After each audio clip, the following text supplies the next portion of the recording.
Okay, let's just adjust my position and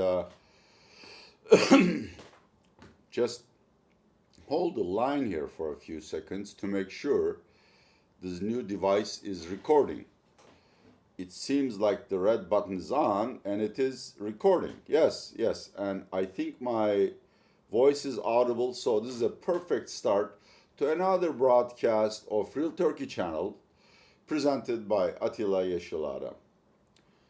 Dear YouTubers, I want to talk today about Turkey's unending troubles. It sort of brings to mind the old adage, from the frying pan to the boiling pot. It seems as if Turkey's policy objective is if there is no trouble, we will create trouble for ourselves because we like the excitement. In specific, I want to talk about how Turkey hasn't yet overcome the COVID 19 epidemic. In fact, that's what President Erdogan has said, how its economy is still in doldrums. And instead of healing the economy, President Erdogan seems to be bent on destroying the opposition. Why is he doing that? Does it have any economic implications? And if so, what could we expect from the performance of Turkish economy and markets over the next 3 to 6 months? Here we go. Well, COVID-19, it's not over anywhere except in some European countries. The threat of a second wave is rising. I think United States is one of the leading candidates. It has never ended in many developing nations such as India, Brazil, and Russia, where the cases are still surging or are at a level that would make medical authorities very uncomfortable. Turkey has done a very good job in terms of managing the health crises. I cannot deny that. Many polls show that the people are grateful to our health minister, Mr. Fahrettin Koca, and Turkey's able health staff in terms of tracing contacts, isolating patients, reducing patients' time of stay in hospitals, and most importantly, coming with one of the lowest death rates per case around the world. As of Monday, yes, today is Tuesday. As of Monday, Turkey had more than 171,000 cases, but less than 5,000 people have expired because of the epidemic. I think this is fairly successful. But the problem is that with economy being normalized very rapidly, and in general, Turkish and, well, Middle Eastern social habits being strange to social distancing measures, the threat of a second infection is rapidly rising. Health Minister Mr. Fahrettin Koca himself stated that he is very unhappy with the high level of social mobility and videos going viral on YouTube and other social media platforms, which show people organizing parties and kissing and hugging each other. Indeed, Turkey's daily cases have risen from a bottom of 600 to roughly 1,000 over the span of a week. Finally, Mr. Erdogan stepped in and he said, just because we have overcome the epidemic doesn't mean the virus is dead, so you better be careful. On the other hand, many pollsters and social scientists claim that the government's continuous barrage of messages of victory against this epidemic is compelling people into complacency and changing their social behavior, which is pernicious to the development of new outbreaks. In fact, in one of the southeast cities, Diyarbakir, the governor has forbidden people to walk out without face masks. Several dozen boroughs or villages are under quarantine, and in my view, Most scaringly, shopping mall staff seem to be infected. Now, I suppose it is like that in the United States as well. Shopping malls are not only a place where you go to shop for your needs or even for window shopping, but also in some boroughs, a center for social congregation, in particular, where young people hang out with their friends at food courts and stuff. So, the fact that we have the virus in some shopping malls and the union, which organizes shopping mall workers, has claimed that there are at least 4 malls in 3 different cities where staff had been diagnosed positive of COVID 19. Suggests to me that there is a very high probability of COVID 19 staging a, a return in summer months. Here is a good point to transition to the economy. According to the World Bank, Turkish GDP will shrink by 3.8% in 2020, but will rebound robustly in 2021. I think over 5% estimates World Bank. And if you read any investment bank or research reports about Turkey, there seems to be a consensus that we are on the verge of a V-shaped recovery. That's a fairly deep recession in the second quarter, and then growth resuming in the third quarter and gaining momentum in the fourth quarter.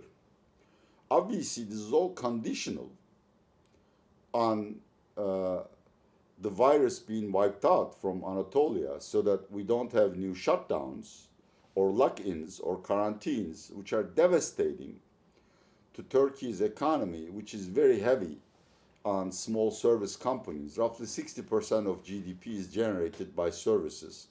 We're not an exporting, our growth is not driven by exports, but by domestic demand. And if you have a second wave of COVID-19, the consumers who are already extremely frightened of being infected and are in the process of changing their consumption habits in favor of more home consumption and less outside shopping, could be completely scared and drastically reduce their propensity to spend and instead lock themselves in their homes. In that case, we're talking about at least a 6-month, maybe 9-month period during which capital poor, small establishments in the service industry and even in manufacturing industry would generate very little turnover. They have taken on loans to survive this period to keep their employees. The loans will come due and Turkish economy will suffer a second shock for the year. As importantly, the tourism season, as insiders claim, is already dead until end of July. Only in August and September can we get some foreign tourists thanks to late reservations. But for that to happen, Turkey must be declared safe and clear of infections, which won't be the case if we have a second wave.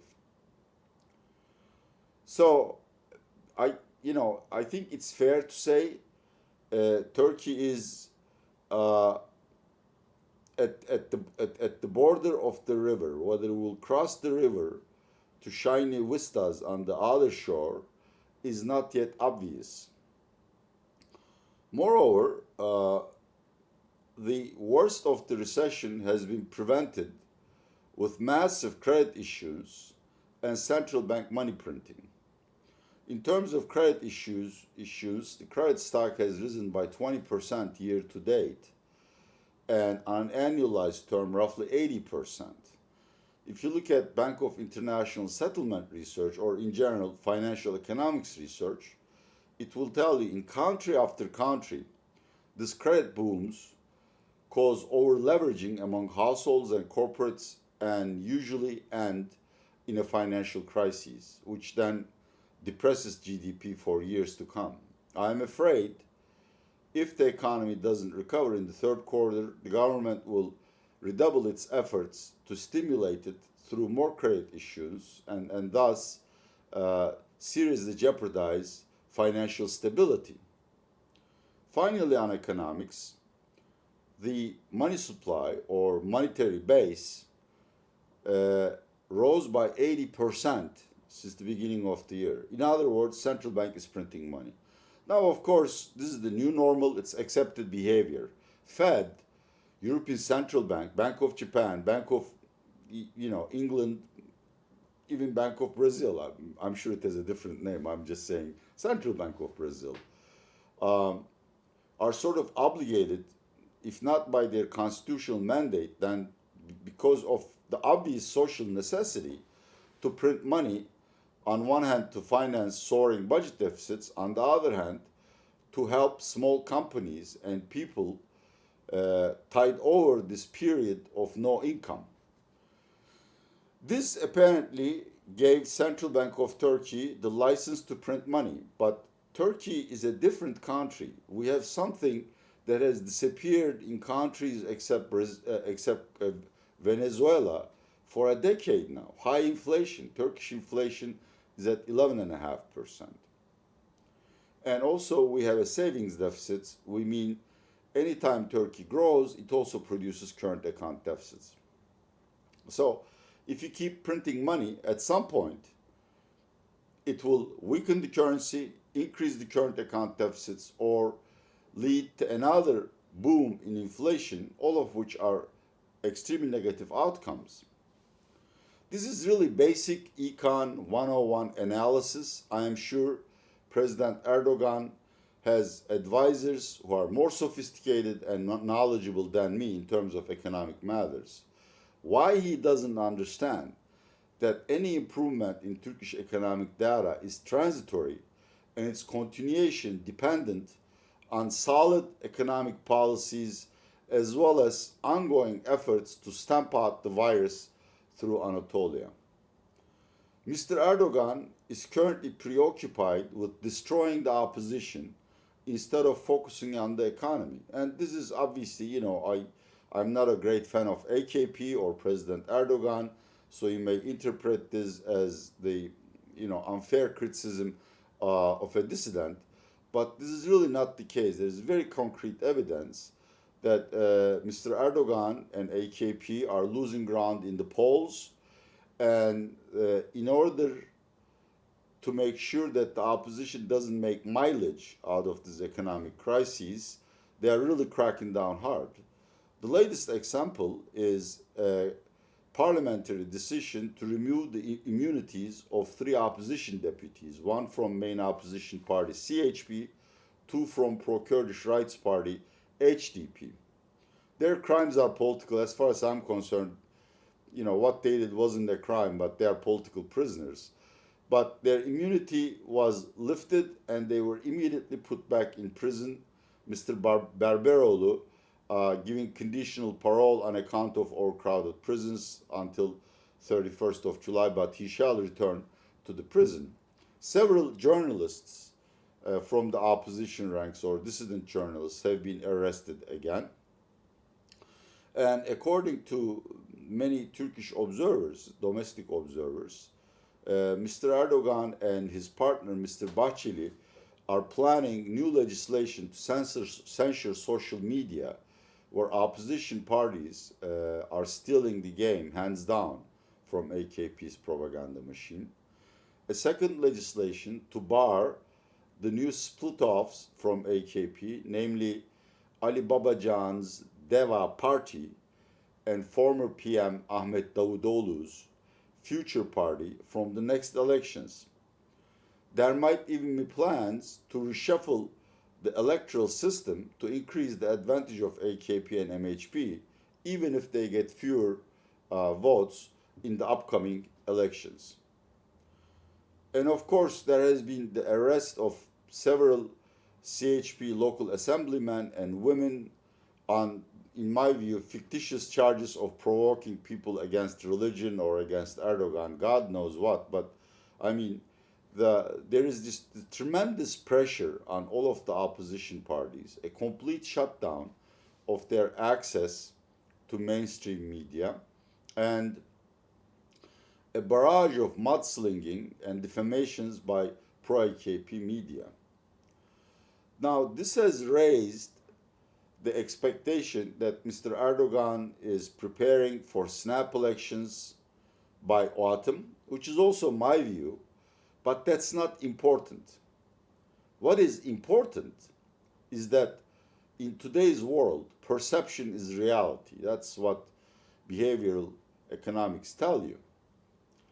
And if a lot of people start believing that we will have snap elections in autumn, or even that political tensions will rise over the summer months, so that there might be unrest, social unrest, or street protest a la United States, whatever, then they won't spend. I mean, obviously, they will buy food and necessities, but most people will tend to postpone their purchases of big ticket items like homes and cars if they think there is the possibility of a regime change or political turbulence. The same applies to the business people. I mean, there is a huge difference in terms of taxation, regulations, the industries to be favored if there is an election and if an opposition coalition takes over AKP. So this is Mr. Erdogan's huge mistake. On one hand, he is encouraging Turkish business people to invest and even forcing central bank to lend to them if they have investment projects. He is making Turkish consumers addicted to consumer loans, and he's claiming victory over the virus.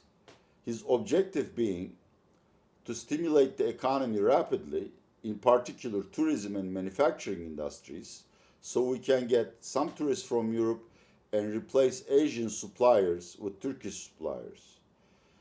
But at the same time, he is also escalating political tensions, which is bad for economy everywhere. I mean, even in the United States, I'm fairly sure United States data will turn south as a result of these Black Lives Matter protests, which I wholeheartedly support.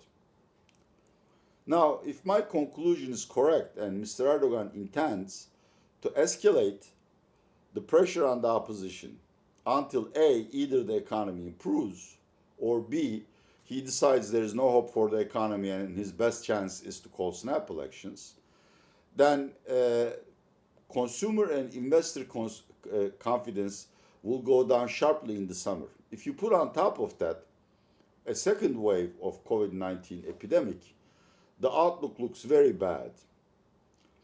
Therefore, I really can't agree with my colleagues or the majority of observers out there who claim Turkey will stage a V-shaped recovery in the second half of the year, or in fact any recovery in the second half of the year.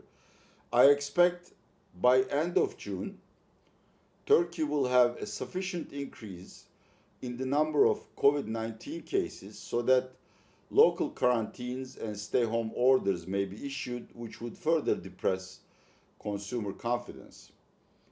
And I expect by August or so, Mr. Erdogan realizing that he really can't steer the economy to a high growth path and then either attempt to get rid of the opposition completely by sacking their deputies or by calling snap elections. Unfortunately, all this means that from an economic and political perspective, the year 2020 is lost for the Turkish people.